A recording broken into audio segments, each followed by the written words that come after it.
আকৌ এবাৰ স্বাগতম জনাইছোঁ আপোনালোকক মোৰ ইউটিউব চেনেললৈ। আশা কৰোঁ সকলো ভালে আছে, লগতে ময়ো আছোঁ আৰু গাতে ডিঙিটো ওলমাই। এই বহুত দিন ভিডিঅ' আপলোড কৰিব পৰা নাই, মানে অলপ ব্যস্ত আছিলোঁ কলেজকে আদি কৰি বহুতো কামত, গতিকে ভিডিঅ' আপলোড কৰিব পৰা নাই। ভাবিলোঁ আজি এটা ভিডিঅ' আপলোড কৰোঁ। দীপাৱলী আহি আছে, দীপাৱলীৰ উপলক্ষে, গতিকে ব'লক এতিয়া ভিডিঅ'টো আৰম্ভ কৰোঁ। আহি আছে আমাৰ সকলোৰে পোহৰৰ উৎসৱ, সকলোৰে বাবে।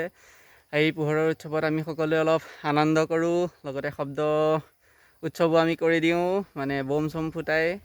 গতিকে আশা কৰোঁ সকলোৱে ভালকৈ এই উৎসৱটি পালন কৰিব। আৰু লগতে এটা সতৰ্কবাণী দিব বিচাৰোঁ আপোনালোকক। দিৱালীয়ে আপোনালোকক কি দিছে নাজানো, কিন্তু মোক এটা ডাঙৰ উপহাৰ দিছে। কি উপহাৰ জানে?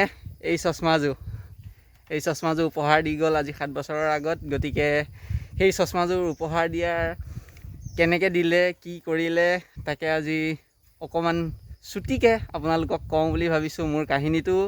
আশা কৰোঁ সকলোৱে ভাল পাব। লগতে লাইক, কমেণ্ট, শ্বেয়াৰ আৰু ছাবস্ক্ৰাইব কৰিবলৈ নাপাহৰিব। আৰু সকলো সতৰ্ক হৈ দীপাৱলী উদযাপন কৰিব। পোহৰৰ উৎসৱৰ লগতে শব্দৰ উৎসৱো পাতক, কিন্তু সাৱধান হৈ পাতিব। মানে ব'লক এতিয়া মোৰ কাহিনীটোলৈ আগবাঢ়োঁ।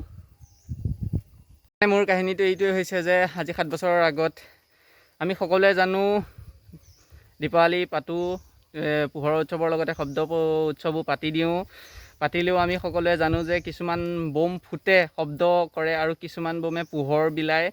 আৰু আমি সেই পোহৰ বিলোৱা বোমবোৰ বহুত মানে ভয় নকৰাকৈ কৰোঁ, ফুটাওঁ, জ্বলাওঁ, পোহৰ হ'বই বুলি ভাবি।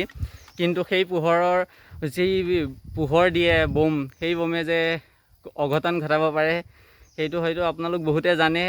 কাৰণ মই এইটোকে ক'ব বিচাৰিছোঁ, মানে মোৰ লগত সেইটো হৈছে। এতিয়া চাওক, শব্দ কৰা বোমবোৰ বাদ দি যিবোৰ পোহৰ বিলায়, যেনে ফি, তাৰপিছত কলগছ বোম, সেনেকৈ বহুতো বোম আছে যিবোৰে পোহৰহে বিলায়। সেই বোমবোৰ আমি বহুত মানে সাৱধান নোহোৱাকৈ ফুটাওঁ, কিন্তু সেই সকলোবোৰ বোম আমি যেতিয়া জ্বলাওঁ বা যেতিয়া ফুটাওঁ সকলো সময়তে সাৱধান হ'ব লাগে।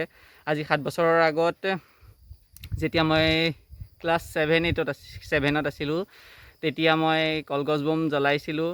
আৰু সেই কলগছ বোমটো নজ্বলি বোমটো বাষ্ট কৰিলে, যাৰ ফলত মোৰ চকুত সম্পূৰ্ণৰূপে সেই বোমৰ সাৰখিনি পৰিল। আৰু সেই সাৰখিনিয়ে আজি মোৰ যি দৃষ্টিশক্তি আছিলে, সম্পূৰ্ণ দৃষ্টিশক্তি আছিলে, সেই শক্তি মানে বহুত পৰিমাণে দুৰ্বল কৰি পেলালে। যাৰ ফলত আজি মই চশমা পিন্ধিব লগা হ'ল, চশমা ইউজ কৰিব লগা হ'ল। গতিকে এইটোৱে সতৰ্কবাণী দিওঁ যে আপোনালোক সকলোৱে আমাৰ পোহৰৰ উৎসৱৰ লগতে শব্দ উৎসৱো পাতক ধুনীয়াকৈ, সকলোৱে সাৱধান হৈ।